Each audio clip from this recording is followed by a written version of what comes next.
Hey, everybody. Welcome to HIT.OR.DIE podcast, episode 92. Here with your hosts, Jake Saldati and Chad Rothford. Again, thanks for the support. We have, you could get us on Twitter, Instagram. Our YouTube channel is going strong. Please go subscribe there. iHeartRadio is good. Your iTunes, wherever you get your podcasts. Go check us out and keep the support coming. We feel it. You know, we get a lot of support and we love it. And then we got the same. Yeah, sponsor with blandcompany.com. Again, solar, roofing, heating and air, whatever you need. And again, all of California, big area to cover. And I was going to say about where to get the show. You know, I see people where they listen, you know, Sacramento and Brentwood and, you know, San Francisco, Los Angeles. So wherever you are in California, you know, Bland Company can take care of you. Jesse Darrah is the man to call. Visit the website, leave a message there for them. We'll have a link in the description and contact info for Jesse as well. Let them know you heard it on the HIT.OR.DIE podcast. And again, we just want to thank Bland Company for joining the podcast and sponsoring us. Again, it means a lot, man. There's a lot of work that goes into this. So any help that we can get, you know, we appreciate that. And again, like Chad said, go subscribe, like, share it, follow on Instagram and Twitter and leave us a review or something on iTunes, whatever. But again, we thank everybody that's shown the support and continues to listen and gives us good feedback. And we really appreciate all of it. And a big one today, man. Really good guest today. Yeah, this guy, it's Jerry Weinstein. Anybody knows, coached for over 40 plus years. He coached my dad at LA Valley Junior College in 74. I actually had the pleasure in spring training with the Rockies. He was my manager in spring training with the Rockies. So that was kind of cool. My dad got to play for him and I got to kind of, you know, be with him for the short time I was, but there's so much info. 40 years plus, was a UCLA Bruin. Started coaching there, the freshman squad, back when you were able to have late 60s. Yeah, you were able to have a bunch of teams. Yeah. Then he went to LA Valley, had a stint with Miami. Then he went to Sac City where he did most of his coaching for 20 plus years, and he had over 830 wins. We'll have to get into that with him because there is a road we want to take that one down, right? Why? Just with wins. Oh yeah, number of wins. I think that and the rivalry. Oh, right? The rivalry, hands down, in the north is Sac City and Fresno City, and it was when I was there as well. He wasn't there when I was there, but that didn't stop the rivalry. Andy McKay took over. He's now with the Mariners organization and their player development. But yeah, 830 wins in 23 years, 2 state titles, and state titles aren't, you know, easy to come by. And I just know that. At that time, I think he stopped in 99 or 2000 or something. 98. 98 was the last win. Did he stop after that year? Yeah, I think 99 he went to the Dodgers. So if you can imagine him coaching still at Sac City, it's another 20 years. He would have broke the wins record, shattered it. Yeah. But you know, he went on to pro ball and he's been there ever since. And he got to coach Team Israel in the World Baseball Classic and Team USA. It was Team USA. He was just he's in the Sacramento Baseball Hall of Fame, ABC Hall of Fame. Just received the 2018 Baseball America's there's Tony Gwynn Lifetime Achievement Award. He's been and then I think recently the ABC awarded him the Lefty Gomez Award. Yeah.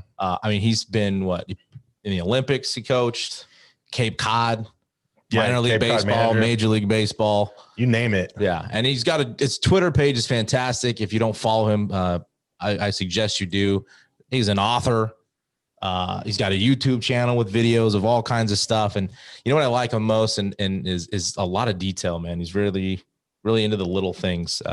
So I'm excited to talk to him. Well, and a lot of people don't know the bands that catchers wear with the signs and stuff that a lot of guys do in high school with the numbers, 3, 2, 1. Yeah, the sequence. That was actually originated from him. It was called the Weinstein brain. And he invented that. So that's kind of cool. We'll get into that. Yeah, for sure. Because I know that's actually where Fresno City got theirs. And I know Andy at took it from City, and everybody kind of uses it. So it's obviously developed and gone bigger, but I think it started with him. Well, let's get him on. Episode 92, Mr. Jerry Weinstein. We'll get him on right now. So just hold on tight.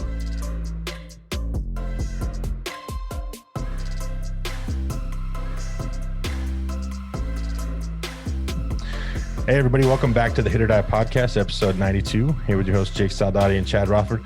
We have Jerry Weinstein on the Zoom call. Coach, thanks for getting on the show with us. Thank you, Coach. You bet. My pleasure. Over 40 plus years of coaching experience. We were just talking back in 74, you got to coach my dad at LA Valley Junior College. And you were saying you still, keep in contact with those guys. And I know that was my dad had a great time there, and he learned a lot of, catching. He's actually had two of the best catching coaches I could only think of, when you and Bob Bennett. Bob was the best. He was really good. Yeah. So take us back to, it all started at UCLA and then, LA Valley and the good times back then. Well, I graduated in 1965 from UCLA, and then coached the freshman team there, and then went on to a school in Whittier, Pioneer High School, coached baseball and football there, and then came back to UCLA to finish up on my master's and coached the freshman again, then went to Santa Monica High School. Then from Santa Monica High School, went to LA Valley College, and that's where I had a chance to be associated with Big Jim, and we had one of the best team chemistries and team cultures of all time. I still have contact with a lot of those guys, and their sons now, and it's that was a really good experience. Well, speaking of sons, you got to work with Coach here for a while too. Yeah. No, that was when I got to the Rockies and they put me in the group with you, and it was just kind of like full circle. Like I just knew, what kind of coach he was just from what my dad got to talk about. And it was just a blessing that I got to just be there for the time that I was. But it was a lot of fun.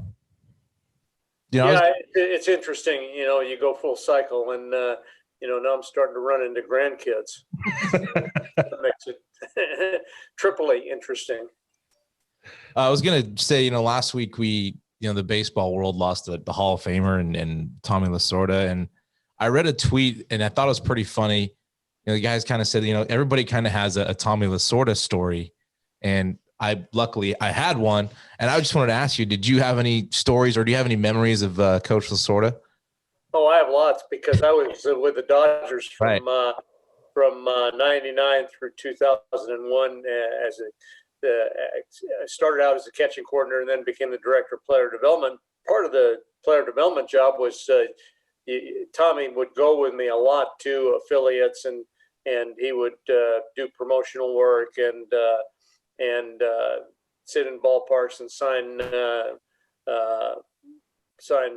autographs for hours. But I'll give you one that was interesting. And he was like, I'm going to say he was probably 74, and we were down in the Dominican Republic and working at the complex, and it was hot and humid, and we get out in the morning we were staying in the city, so we'd leave a place called Jaragua at like 7:30 in the morning, and we'd get to the ballpark and get out on the field by probably 8:30. And we'd be out until 3:30, and then around 3:30, he's just getting wound up. He says, well, he's got to get these guys out to hit. So then we'd get the young guys out there, and they were dead. They were pouring sweat out of their skull caps, the catchers. And so we'd hit for an hour, and then on this particular day, it was really hot and humid. And he says, come on, let's take a walk. He says, Peter's got this facility that he built for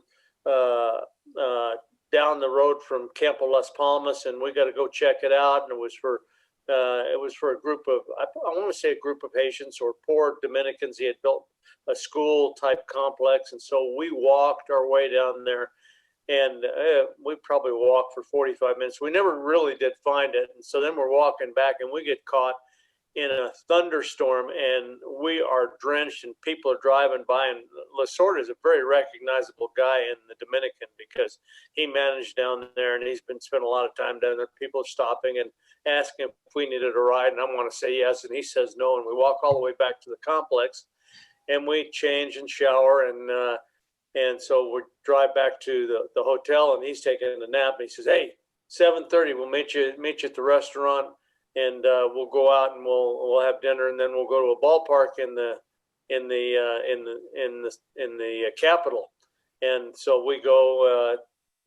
Can't think of the name of the place, but it was an Italian, of course, an Italian place, and we eat, and then about 10:30 we go to the ballpark, and we're not done there until 12:30 or 1 in the morning, and you need to scrape me out of the seat to get me in the car. And he's still going strong. And the next morning we're at it again. And, after 3 days with him down there, he just wore me out. It was kind of like bench me or trade me, but he was an unbelievable ambassador. He had a passion for the game. People loved him, and he promoted the game to the max, and probably very, very much right to the end before he died. He was very active as a Dodger representative and ambassador. He always seemed like he had. That's just one story. There's one other.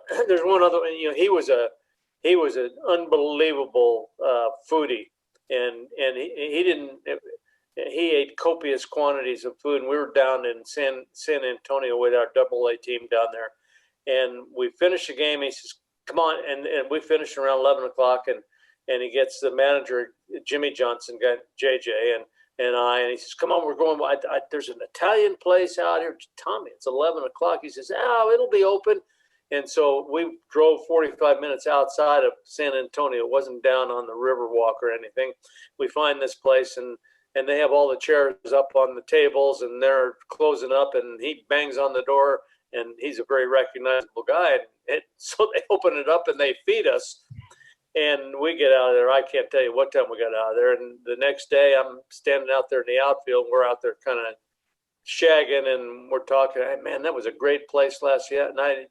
I said, "Yeah, the eggplant parm was unbelievable." He says, "Oh," he says, "you had eggplant parm?" He says, "We're going back there tonight. I got to get that eggplant parm there." And we did. We went back, same deal the next night. But I mean, everybody's got a Tommy Lasorda story, especially guys who have played for him, and he would always take his players out to eat, and he had a signal before they ordered whether they were going to have to pay for it, or this is rumored. I didn't experience this, but he had a little signal so they knew which part of the menu to order from. If it was going to be free, they'd order from the top of the menu, and if not, they had to pay for it. But he didn't pay very often.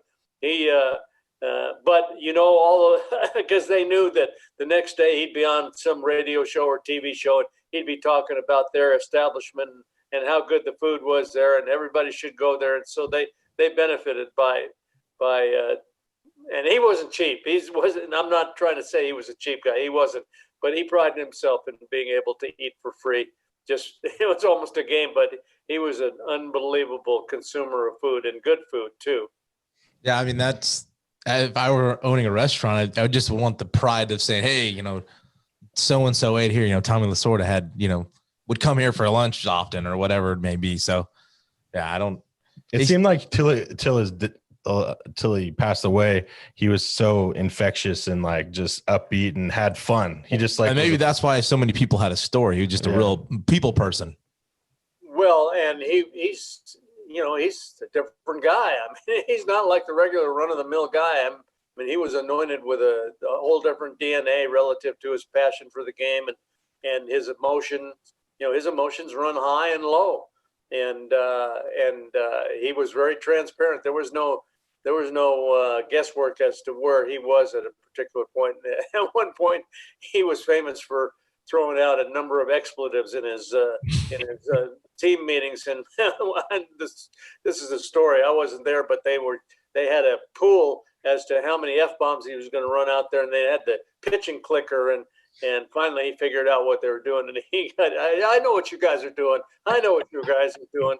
And so But his greatest accomplishment was the gold medal he won with the 2000 Olympic team, because I'd been involved in the Olympics in '92 and '96, and I knew how good the Cuban team was, and they were like 18-0 in Olympic games, and they were really tremendous with Linares and Kinderlon and Gurriel, unbelievable team, and they were basically kind of a 4A team. They had a number of big leaguers, and he had a bunch of minor league players, didn't have even 40-man players, and they had pretty good pitching, because I think he had Oswald and Sheets and guys like that. I think Sheets won the gold medal game, but he had mostly minor league players, and he was a tremendous salesman. He could convince anybody of anything, and he really and he very positive. He told those guys how good they were and how many Hall of Famers we got on this team, and we're going to be impact big leaguers, and we're going to kick Cuba's butt, and they did, and they won. They lost in the round robin game, but won in the gold medal game, which to me, probably knowing the disparity in talent base, but he just coaxed that team and convinced that team that they were the best in the world, and they now go play like it, and they did. I think that was obviously his '88 team with the Dodgers when they played the A's, and again there was I would say probably most people would say there was a pretty humongous talent differential there between the A's and the Dodgers, but he coached them into a world championship, which I think was a phenomenal accomplishment as well. But for me, the Olympic deal was even bigger and better. Yeah, it's going to be missed, definitely, and then but never forgotten, I'm sure. And Chad said something last week that when he thinks of the Dodgers, he's always going to think Tommy Lasorda will be the first thing that come to his mind. Well, there's a lot of Lasorda jokes. The old one was he went to had an audience with the Pope in the Vatican, and they came out on the balcony there, and there's all the people are down there looking up, and the guy says, "Hey," he says, "Who are those guys up there on the balcony there?" He says, "Well," he says, "I don't know who the guy in the robe is, but the other guy's Tom Lasorda." That's a good one too. I like that. Getting into your career a little bit, Chad mentioned 23 seasons at Sac City, and I know, I'm a little older than him, but there's definitely some rivalry between Fresno City and Sac City. And Chad brought up a good point with your wins, but do you have any?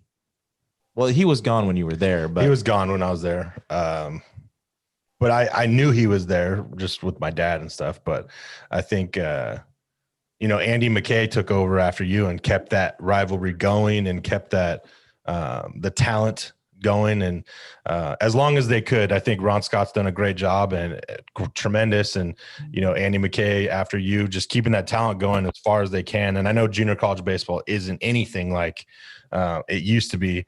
But yeah, that rivalry was something you look forward to. It was always the beginning of the year for us when I was there, and then we'd always meet them in the Final Four. It seemed like every year, but 23 seasons, 831 wins. I know I'd said you probably have the record if you stayed at Sac City. And easily. Yeah. That's 21 years. Yeah. Well, that's nice of you guys to say, but I'm not about, for me, that records, that is, I play a small piece in that equation. We had really good players, and we had really good facilities and tremendous assistant coaches that have, when I left, they grabbed the baton and carried the torch and have been good. Derek Sullivan's there now, has done a great job. But through all that, when I first started, Len Burdette was at Fresno, and he's tremendous, had great teams and really won a lot of games. And then Ron Scott has probably been the most impactful coach at Fresno City over time, as long as he's been there, and as many games as they've won, and good players. And he's done a tremendous, he and his staff of Eric Solberg has been there, I know, a long time, but I mean, he's a man. He's really, really tremendous, A+ person, but also a great coach. And we always like to play Fresno City College, and we got opportunities. We always played a series during the season, and then invariably we would hook up in the state tournament, and occasionally in Sacramento, and frequently in Fresno. Now, getting back, I mean, you're such a, like, your mind just works differently when talking about baseball and the statistics and almost analytics before the analytics became so big now. And we talk about it. I think you invented what we called the Weinstein brain, the card with actually that's what we knew it as, the Weinstein brain. So where did that come about? Kind of inventing that, and now everybody seems to use it. Yeah, I kind of spun that off of a guy at Southern Idaho, JC, Jim Walker and his group, and then Kenny Knutson at Washington used it, and then we refined it and we used it offensively, and I'm not going to take credit for that. I mean, most of my stuff is collaborative. You know, we steal from one another, and you know, I don't have a whole lot of individual or initiatives that I've come up with alone. I've always had a lot of help, and I steal from the best. And I don't necessarily put my name on it, but you know, I've always had, I guess what they call it today, a growth mindset, and I've always been analytic. I know that I was on a previous podcast, and I was telling them about in 1969. I was coaching at Santa Monica High School, and we had a cousin who was staying with us with his wife. He was from back east, and he was going to Caltech, and he was getting his PhD, and he was actually a rocket scientist. You know, say, oh, he's a rocket. Well, this guy was a rocket scientist. He worked for NASA for many, many years and had a lot of influence on space travel and the shuttle and so on. And he says, look, he says, we've been staying with you for a month. He says, what can I do for you? I said, well, I got this idea. I need something to quantify velocities. Can you make me some type of, you know, like a speed gun or something? And so he came up with a contraption with a lot of support structure, wood and stuff, and with LED lights with a timer, and he says, yeah, you throw the ball through this beam and it gets the other beam, and it'll quantify velocity. Well, the first time we used it, my pitcher misfired and broke the apparatus, and and so 69 we were all set. So, but fast forward in 1975, I was at Sac City, and the Sacramento Solons were playing on our campus, not on our field, but in Hughes Stadium, which is a football stadium. And I would go to the games just about every night. And there was a Texas Ranger scout there who had, I don't even remember his name, but he had a friend who was a highway patrolman, and he was using his Decatur electronic radar gun that they used for traffic speed violations, and using it there, and I saw him, and immediately I hawked my house to buy one of those so that we could use it. And we were ahead of the curve in terms of using that. And we got a lot of criticism, you know, and I mean, scouts said, yeah. And the next thing, Weinstein's going to be X-raying guys. And we got a leg up because, especially night games, we were able to identify not necessarily great pitchers, but we really identified arm strength, and we really were able to evaluate our strength programs relative to building arm strength because we could really quantify it. And well, very soon thereafter, everybody was using some type of radar device to evaluate speed, and we know how important it is in today's game. And now we're able to quantify spin rate and spin axis and things like that. So, and we're seeing that was kind of the early inception of analytics and the metrics that are in the game now, and we're a lot more sophisticated today. Not that you can't coach without them, but it certainly helps you. You're a better coach with them. Yeah, I think that's 100% true. Yeah, I think it's just how you use. I think there's a lot of people that like you can't just use one or the other. You kind of have to use both.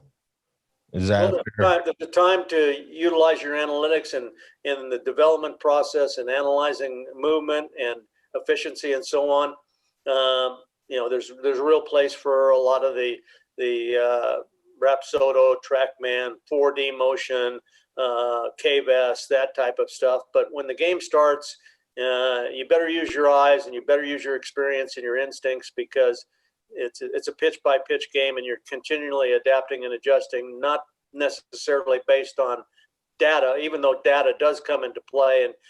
But your data preparation usually occurs before the game, and then there's a lot of gut feel, because statistics, they don't always speak the truth during the ball game, because there's a lot of things that go on during the game relative to how this guy's swinging the bat today, how this guy is executing pitches today. The guy gets jammed his last time up and is having trouble with the ball inside, and our scouting report says, hey, stay away from fastballs in, but maybe that's the best pitch to throw here based on what's happening in the game. So you need to be connected to the ball game in the dugout, and then before you're in the dugout and doing development work and preparation work, that comes into play. But it's flexible. This is not an always or never gig. Well, and that goes back to even recently with Cash's decision to take Snell out in the World Series. We've had people, we've had a Division I college coach tell us that he wasn't a fan of the decision. And we've had a kid that, a guy that pitches for the Red Sox. It's like, hey, that's what he's done all year. Did you have an opinion on that? Yeah, absolutely. I'm a big fan of Dave Cash or Kevin Cash rather. And, that's the way he managed all year. And they won all but one game late in games using that strategy. Nobody knows your players better than you do. And if you look at the data and this was an unusual year relative to having a foundation to extend guys in games in terms of pitch counts and injury factors and things such as that.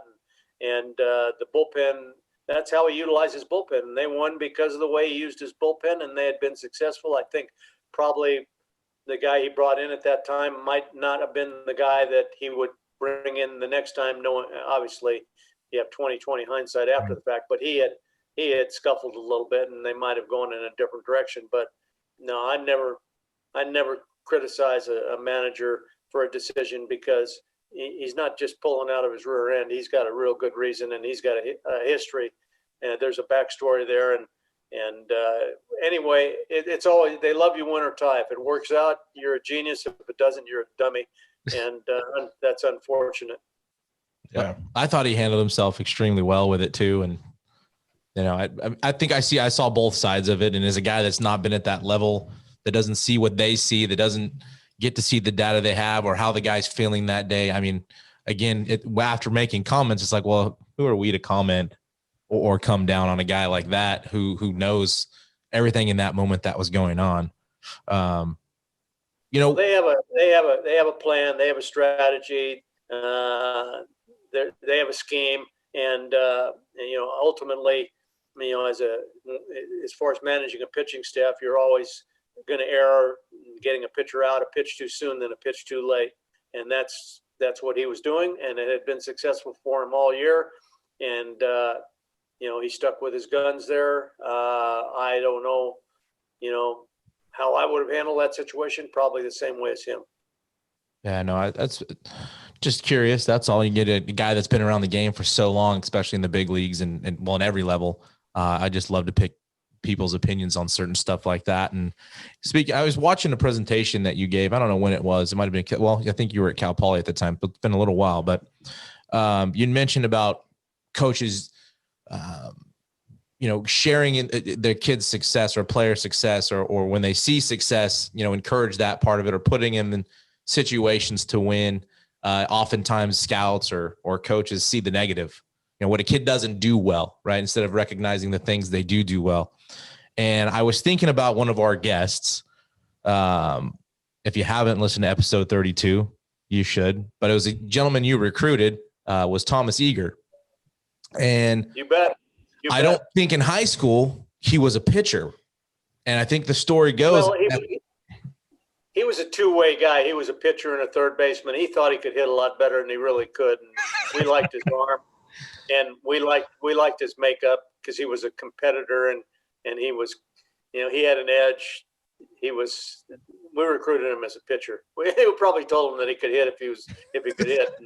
Well, that was part of his story was like, he's telling his dad, like, oh, do I want to pitch? I don't know if I want to pitch. And I think it's funny that you saw something in him where he totally felt a different way about himself. And you felt like, well, your future, the success I can see you having is this.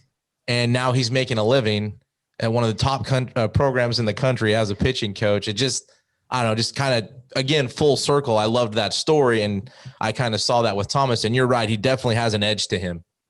Well, there's always three opinions. It's what the kid thinks and what his dad thinks and what the coach thinks. And the truth is somewhere in between those three, but it worked out pretty good for him. And I think that if he did not hurt his arm, he'd probably still be pitching in the big leagues. He had that kind of arm and that kind of competitive, and he had that edge that we look for in big league players. But he's doing pretty good. I tell him, you're the dumbest guy at Stanford.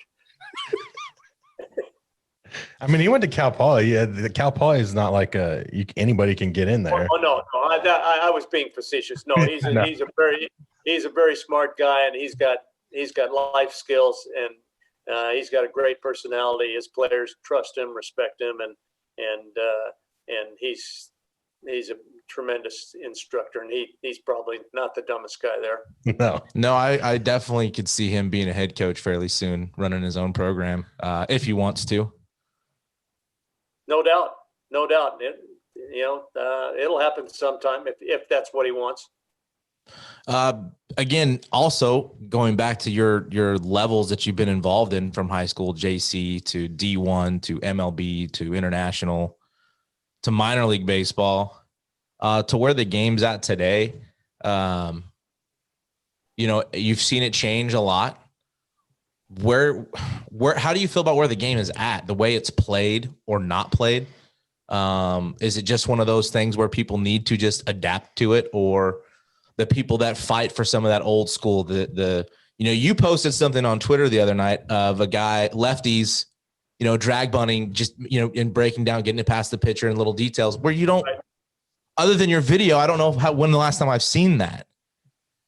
Well, that's true. We're not seeing a lot of that because the game has become a power game. It's about guys throwing 100 miles an hour and guys getting the ball in the air and breaking the gaps and hitting the ball, going bridge, and based on data and the run scoring probabilities. But the reality is we're scoring about the same amount of runs as we did during the dead ball era from 1900 to 1919, when basically a lot of the ball was really dead. They were using one ball and late in games there were no lights and it was dark and hard to see, and they were using 50-ounce bats, and basically they were scoring about the same amount of runs.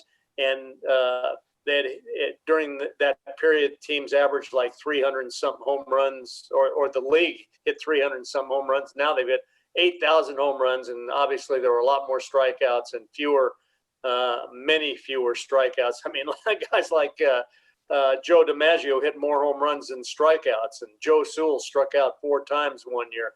But I think that, to me, if we could get maybe a little bit more balance relative to that style of hitting, especially deeper in the count, and less all or nothing. 40% of the with 2 strikes, 40% of the time there's balls are chased, and 23% swings and misses. And I think for me, and again, this is me, I mean, Earl Weaver liked 3-run home runs. Who doesn't like that? But I like, and we've kind of, we're seeing one style of baseball. We're seeing power baseball. We're seeing, everybody's used to be, hey, let's take that starter out and drown him, and so we can get in the bullpen. Now everybody wants to keep that starter in there as long as they can, and beat him with paper cuts before they get to that bullpen that goes 95, 97, 99, and 103. And so the game has changed in that respect, and everything has changed. But for me, the skill of the players is never better than it was. It's probably not as diverse, but we're getting stronger, faster players, just like swimmers are swimming faster, runners are running faster, jumpers are jumping higher. In every sport, they're better. The NFL is better. The NBA, unbelievable. And baseball, you just have to appreciate it for what it is right now. And I think if you don't like it now, you just keep watching because it's probably going to change. I think that one of the things I'm waiting to see for one of the things right now that those big impact offensive players and pitchers for that matter too, the high velocity guys who get the ball over the plate, they're pretty expensive.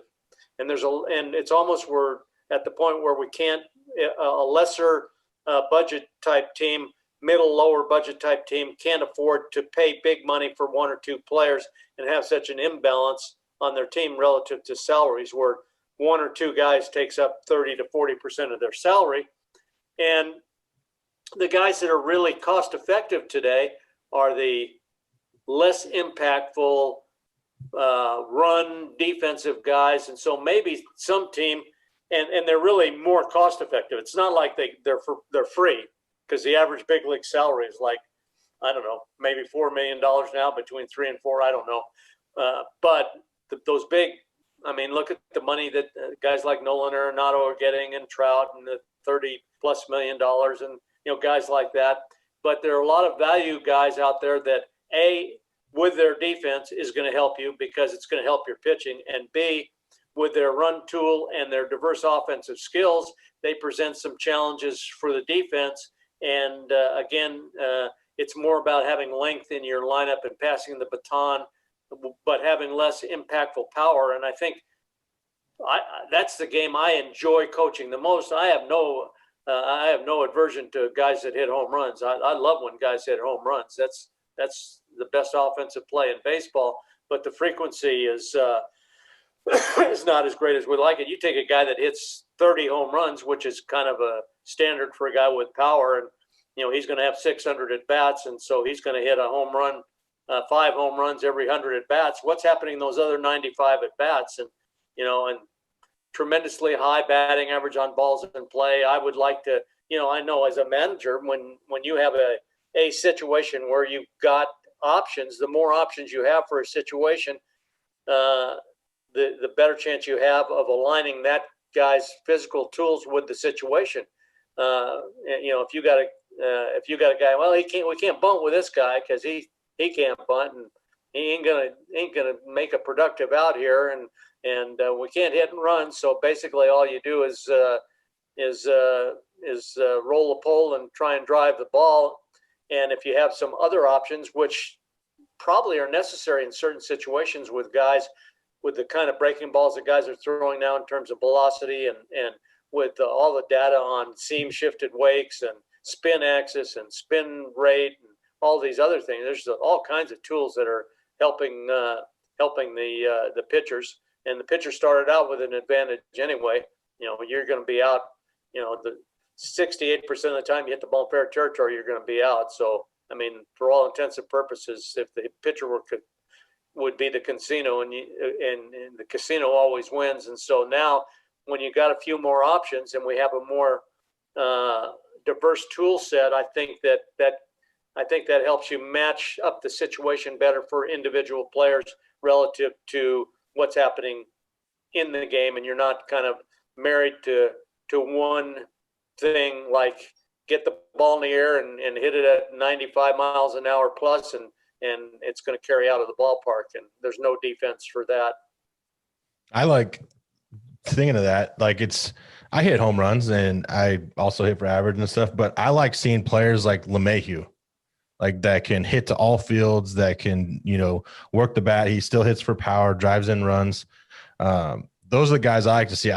When you see shifts and a big guy comes to the plate and he just hits into the shift, like I feel like that's not a big leaguer to me. A big leaguer is that can use the bat, because they're still throwing him away. They're just playing him to pull. He's going to pull the ball. Like you're saying, a diverse set of tools that can do all things with the bat. Well, a couple things. Number one, a lot of those guys, they don't hit into the shift. They do a percentage of the time, but they hit through it and over it a lot of the time too. and LeMahieu, he was with us for a while, and his best tool is he's an unbelievable person. His makeup is off the charts. Guys like LeMahieu and Michael Kadire, I mean, you would kill to have guys like that on your team, and so he's got the physical skills, but he's also got that mental toughness and competitive spirit, and both those guys, and they play hard, and they're great teammates, and they respect the game, and so sometimes we miss that makeup piece, and LeMahieu is in the top 1%, and so was a guy like Michael Kadire, same deal. You know, when you talk about makeup, and we've been in the high school game for a long time, and where we're at here, and you know, I see some of the ideas or some of the things that they see in the big league. I see some high school kids, like it's creeping down, maybe not into college, which is, you know, it's different, but when you say makeup, maybe some kids don't know what that means. Can you kind of define your description of that? Yeah, the makeup is your number one goal is to win the game. And there are guys, well, yeah, we want to win, but I want to get my 3 hits and this and that. And we've kind of, a kid gets in the car after the game, and his dad asks him, or his mom asks him, hey, how'd you do? They're not asking, how did your team do? It's how did you do? Mm-hmm. Guys like DJ and well, there are a lot of guys. I mean, the majority of guys in the big leagues, they really want to win, and that's their number one goal is the scoreboard and winning the game. And if they're you win together and you lose together, and so it's not like you're a loser if you have a bad night and things are going to happen. But if your team wins, that's the number one goal when you go out on the field every day. Is to help a teammate get better and help your team win a game. And any decision that you make certainly is what's best for the team first. And I would say that the majority of big league pitchers players are of that mindset, and at least the best ones are. And that's how you win championships. It's not, you don't win championships with the 9 best players. You win with the best 9, and that best 9 may not have the best players, but they're gonna beat you tonight, and they're gonna find a way to win a ball game because that's what their number one goal is, and everybody's pulling on the same side of the rope in that respect. That doesn't guarantee you of winning a game, but that gives you the best chance. You being an instructor and you love teaching the game of baseball, and there's a lot of travel ball, and do you think that could be hurting some of the younger generation where the travel ball is now a me thing, and not a lot of people are playing Babe Ruth or American Legion like school ball anymore, and it's more about travel baseball and going out there and getting seen?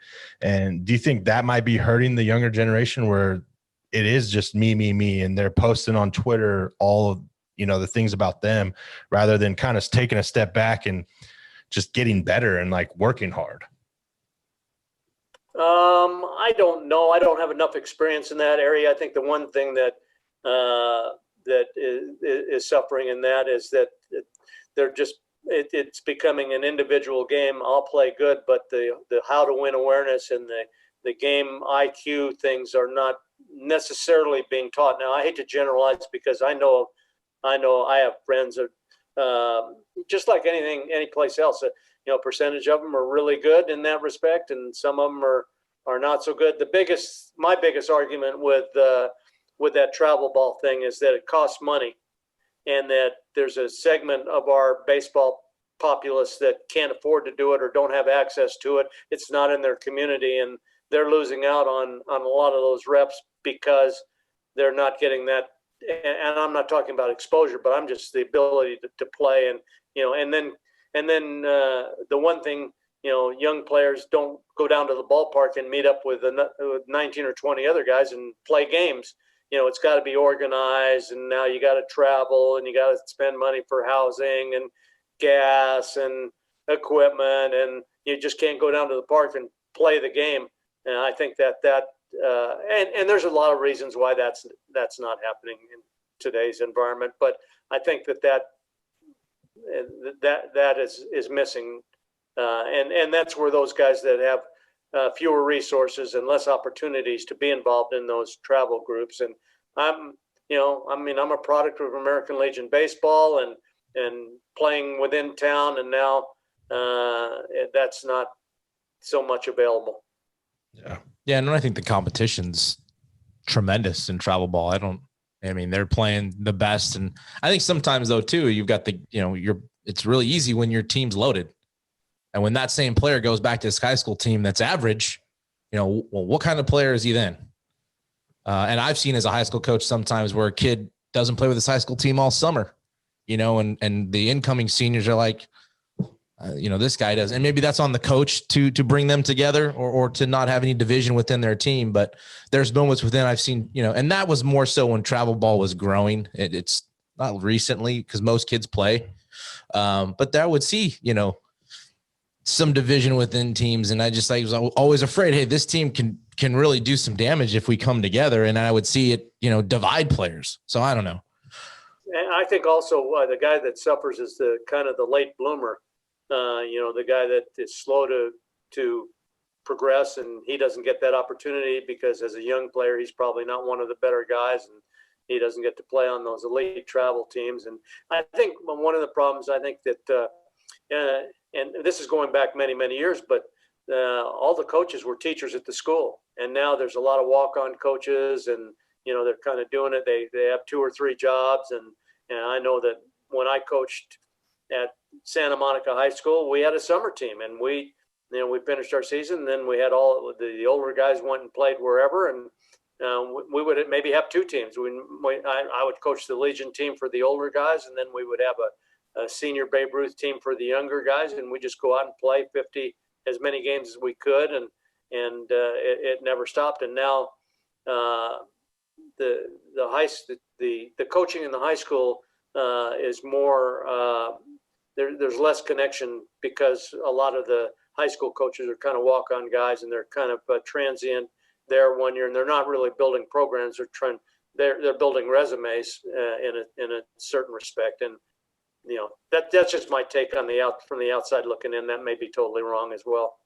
No, I think there's I think both ways too. You have that with some travel ball and some high school where they're just it's a stepping stone to where they want to be, and they don't really devote. Well, and I think everything into it. If you're running a good travel ball organization and you're winning games and you're developing players, because some of those organizations they practice, it's not just show up every other weekend and play games. Some guys really put the time in with their teams. If a guy is having success doing that, sure, he's going to be a candidate for a job at some point somewhere. Yeah, I think that your key statement was developing players and not just winning games. If you're developing players, and when you're developing players, you got to give them a chance to lose. You got to give them a chance to fail. And sometimes in some of those environments, it's about the scoreboard every day. There has to be a time during the year where you can lose to get better. The fall for me at Sac City, so we lose in the fall to win in the spring. And so, we're throwing 3-1 change-ups, and we're working on different things offensively, defensively, and with our pitchers so that they can develop, and they have to get the reps. And even knowing that I'm going to get this rep and I have no chance of being successful, that's how you build the foundation to become successful. And sometimes when they go from a high school program where they're trying to win, and then the travel ball where they're trying to win, that they never develop. Again, back to that diverse tool set, they're just working on their strengths, and they never get a chance to work on their weaknesses because winning is so important. And I'm not minimizing winning, but there has to be a segment of time where you can work on your weaknesses and not worry about outcome. Yeah. Oh, I love that too. We do that here at our program. We work on a lot of just things that maybe we wouldn't do during the season, maybe take more risks. I think failure too. If you don't learn how to deal with failure, you can't really succeed in the game if you go higher and higher, because you're going to fail, And if you're playing to win and that's all you do is win, and you don't learn, like you're saying, learning, by doing the little things and failing, I think that's a big thing too, mentally, especially because, as well, as high as you go, mental toughness is key. Well, in professional baseball, we worry about guys who go through the minor leagues and never face true failure, because eventually they're going to fail, and that's where you really measure a guy's makeup, is how does he handle adversity. I remember when I was a farm director with the Dodgers, we drafted a very high-profile left-handed pitcher, and he was a high school kid, and we sent him up to the Northwest League, and he went 3 starts and never got out of the second inning, and his self-confidence was really took a hit. And so I went up in there and had a one-on-one with him. And, hey, what's going on? He says, I don't know. He says, when I was in high school, he says, I used to strike out 19 out of 21 guys and give up 2 hits a game. And I said, well, let me tell you something. I said, here's the deal. I said, those 19 guys that you struck out or got out, they ain't here. Those guys that got hits off you, they're all here. Now, you're good enough to get those guys out, but understand that the ability level, the really good and there's not a big difference between players. That talent base really narrows, and so now that competitiveness and mental toughness and those things come into play, and you figure out ways to be successful when you know that there's no guarantee. I mean, there are guys that are great competitors and really have great attitudes when they're playing against guys that they know they're better than. And as soon as they face someone who has equal or better ability, they crumble. And that's the hardest part of scouting. Anybody can scout arm strength and running speed and power, especially raw power, not maybe power frequency and hit ability. And if a guy can field, but the hardest thing, the real separator is the mental side in terms of, okay, how good is this guy going to be? How is he going to deal with adversity? And everybody's adversity is a little bit different. We brought a group of special ops people into instructional league some time ago, and it's always intrigued me from a makeup standpoint how hard it is, because I look at Navy SEALs training. When they bring guys into bud training in San Diego, that's the best of the best. Most of them have gone to an academy or been in the service, been in combat, been in adverse, stressful situations.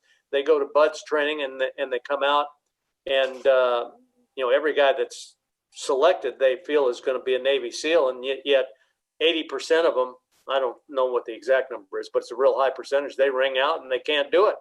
I asked the guy, I said, how can that be when you guys know more about these guys than anybody? He says, you never know what the stressor is that's going to be the separator for individual guys. And in a certain sense, it's a crapshoot. So I think that really that's kind of a black hole in scouting and player development, being able to project and know the guys that are going to be able to handle it.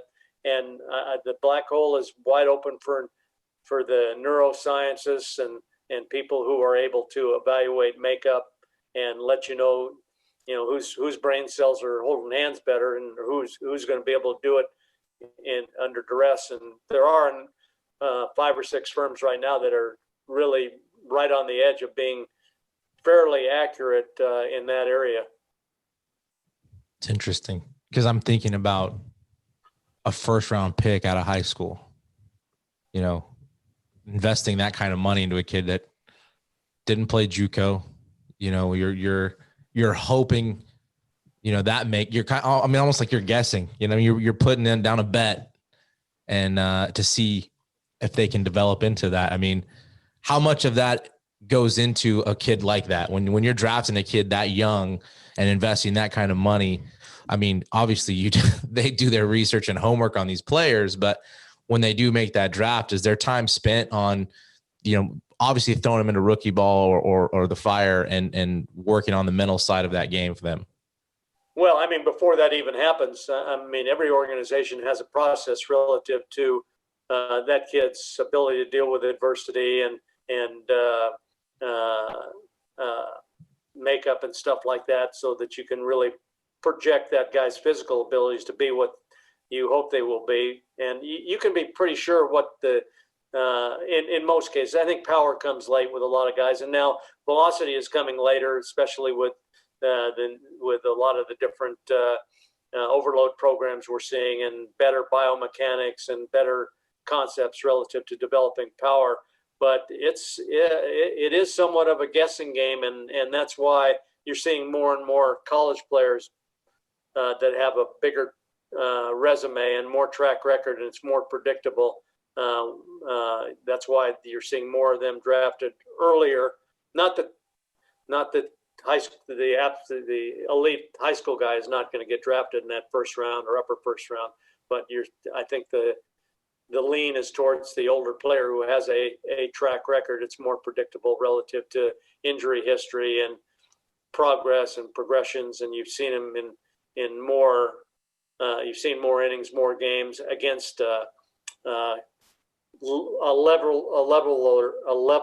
more level competition field. That's why the Cape is so heavily scouted, because the best of the best are playing in the Cape. So you're seeing the number ones play against the number ones and see how they match up. And you don't have that in a high school environment, and more so in a JC or college environment, but not like a summer league like the Cape, something like that, or Team USA, and so on and so forth. Well, speaking of that, you're a Division I coach. In the last couple of years, we've seen a rise in commitments, high school kids committing to colleges, and it seems like it's getting younger and younger. Like, we've seen freshmen commit to colleges, sophomores commit to colleges, some guys that haven't even played a varsity baseball game. What is your thoughts on that? Like, how do you know if that kid in the next 3 years is still going to be, or have a good makeup, or even be the player that he is now when he's playing against, guys that are younger? And I don't know. Well, the other thing is what does that do to a kid that plays multiple sports, right? If I'm committed to, a Pac-12 or whatever, SEC, and I've played football, baseball, basketball my whole life, and I'm really good at football and baseball. Basketball is kind of one of those things. Okay, well, do you pick now at 15 when you've got a potential scholarship on the line? Well, I don't call those commitments, because those, they say, yeah, I got a verbal. That doesn't mean anything, because those guys, the kids change. They're still looking. They commit to one school and they're looking for a better school, and the school commits, and the kid plays. He doesn't become what they thought he was become, and there's no contract, and so they find ways up on both sides to bail. Well, hey, you can come, but we don't think you can play here, and we want to make sure you go to the right place, or we don't have the scholarship money, and we can those when they start signing letters of intent when guys are 8 months old and they're committed to that guy, and the kid signs it and the school signs it, that's a commitment. What they're talking about, those early commitments, I don't. And again, that's just my take, because I've seen a lot of kids commit and then the school backs out, or the kid finds a better place and decommits. You see it all the time in every sport.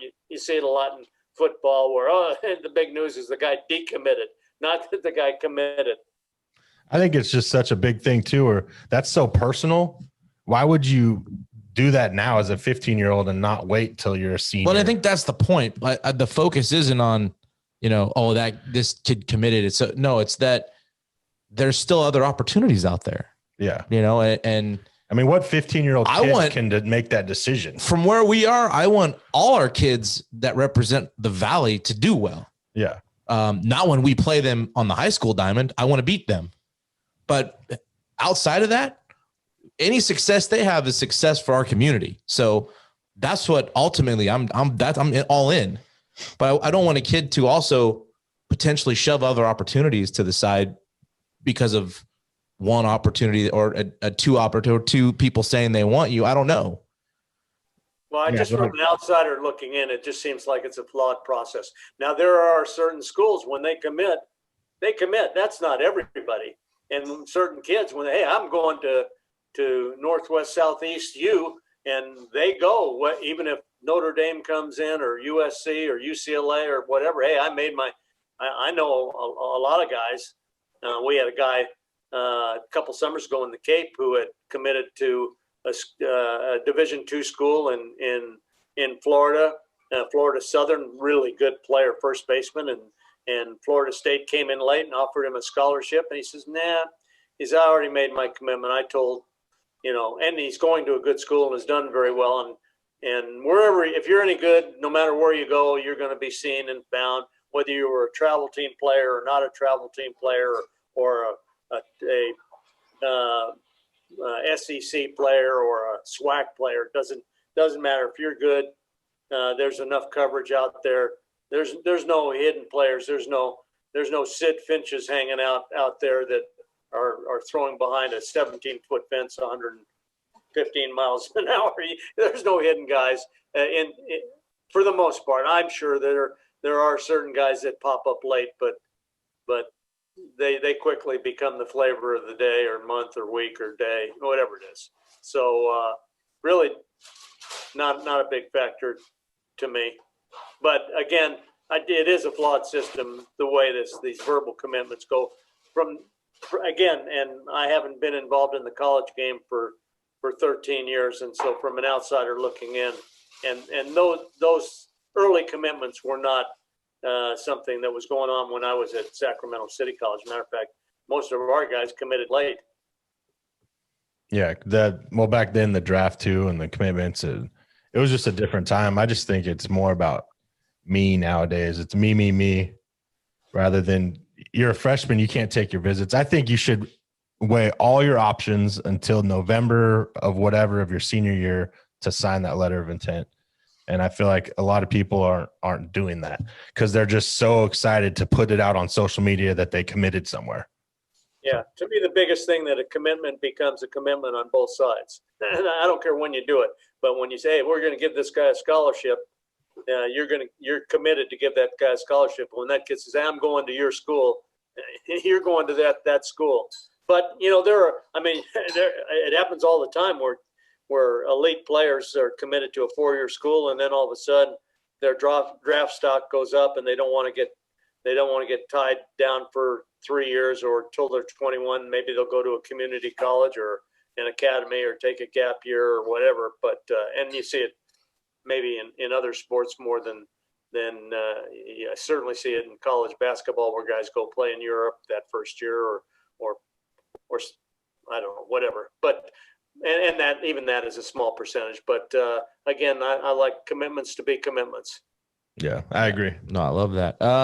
Coach, I do want to finish on one thing before we do stop. I want to ask you your thoughts. The Hall of Fame inductees are going to be announced, I believe, next week, the 26th. Well, first, how do you feel about the writers voting on the Hall of Fame, or as much weight as they have on the Hall of Fame? And there's some controversial guys in there that are up for the Hall of Fame that arguably belong in there or don't. I know what side of the fence we're on. I just wanted to get your opinion on it. Being around the game so long, seeing those guys play, where do you stand on all that? Yeah, I like players and managers and people in the game, for me, voting on the Hall of Fame. I don't, just kind of without thinking a whole lot on it, rather than writers voting on Hall of Fame, because some writers vote because they like the guy, or the guy was kind of not very kind to them and didn't give them interviews, or was, maybe a bad dude in that respect. Yeah, there's a variable there. Yeah, and to me, I think, that we have to have maybe more definite guidelines on Hall of Fame, because really, when you vote on a Hall of Fame, you got to consider the timeline, the era that they're playing in. I mean, we're going to have, if the game keeps going the way it is, we're never going to have another 300 win pitcher. Mm-hmm. And so, if you're comparing them against the guys that are in there, I think you got to look at the era that they played in and make a decision on that. And then I'm sure your next question is, how about guys who use steroids or bet on games? I mean, on the list, you've got Bonds, Clemens. Was Pettit a guy that was accused?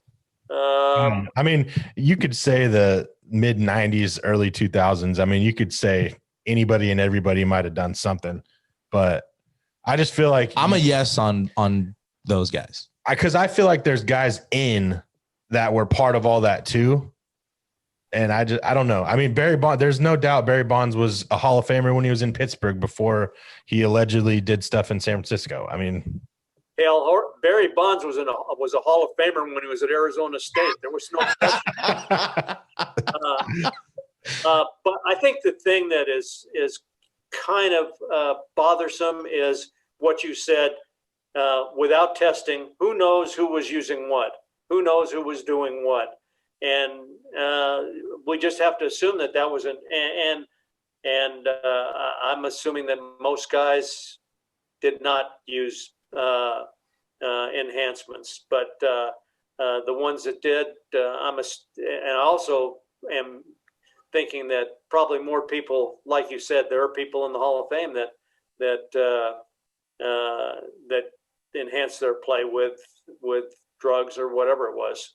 Or And, they play. it's almost like, hey, this is, if you want to have a separate wing for this particular era because we don't know what was going on, I'm okay with that. But I think that it's hard to penalize those guys that we think in a lot of cases we don't have exact data, a lot of hearsay stuff that were using enhancements, performance enhancement drugs, PEDs. A lot of it is guesswork, and I'm not sure that's the right. I don't think it works in a court of law if you don't have evidence. Right. yeah. I think. Yeah, I mean, if you want to say, okay, this is an era of whatever, because it's not like players early on in baseball weren't using amphetamines, some type of stimulant to get ready to play on particular days and whatever it happened to be. And we didn't penalize those guys either. So. Yeah. And I always felt, I mean, I've said it on the show too, that, there's even players that may have not done performance enhancing drugs that were beneficiaries of guys that did on their team. Maybe a walk-off home run was a win for somebody, that is now in the Hall of Fame, or, Mariano Rivera, not to say that he doesn't belong. Well, I mean, the biggest one's Bud Selig. He was the he's in the Hall of commissioner Fame of that and he's era. the commissioner and benefited on, baseball coming back with, what happened in the 90s and 2000s. So, I mean, I'm like you. It just, if you got to put it in a different category, they're still Hall of Famers. I mean, just put them in. But I think that's the difference with the writers doing it. The writers are going to hold that over their head rather than if you have players and managers and guys that have been in the game that got to see it firsthand, the actual play, that would vote for them. Yeah, I'm good with that, and I don't have a good answer for you. I haven't given it that much thought. I was never it's a team game, and the thing that's more important to me is how your team did. So. We would go into league meetings and pick all-star teams, and I was never too excited about doing that because for us it was about we win and lose together, and it's not one guy helped us win more than another guy. It was a group effort. Now, if we were talking about track and field as an individual track and field events, or swimming or golf or whatever, well, that's different. But this is a team game. Yeah, no, 100%. Well, Coach, I appreciate you joining us today and also doing it a day earlier than we anticipated and making the adjustment for us. Seriously, thank you for doing that. Thanks, Coach. I appreciate it coming on. Wherever you are this upcoming season, we wish you the best in health and safety and Happy New Year. And again, this was awesome for me. I loved it. If you don't follow Coach on Twitter, you need to. There's books, there's videos on his YouTube channel, you name it. And you're also very available to the public, which is outstanding. Also, not many guys are. Well, I think it's at a certain point, you got to start making deposits instead of withdrawals. And that goes for any business, because what's good for anyone is good for everyone. And so that's where I am right now in that respect. Well, again, thank you guys for listening. Coach, thank you for doing the show. That's episode 92 with Jerry Weinstein. Hit it out. Thanks, guys.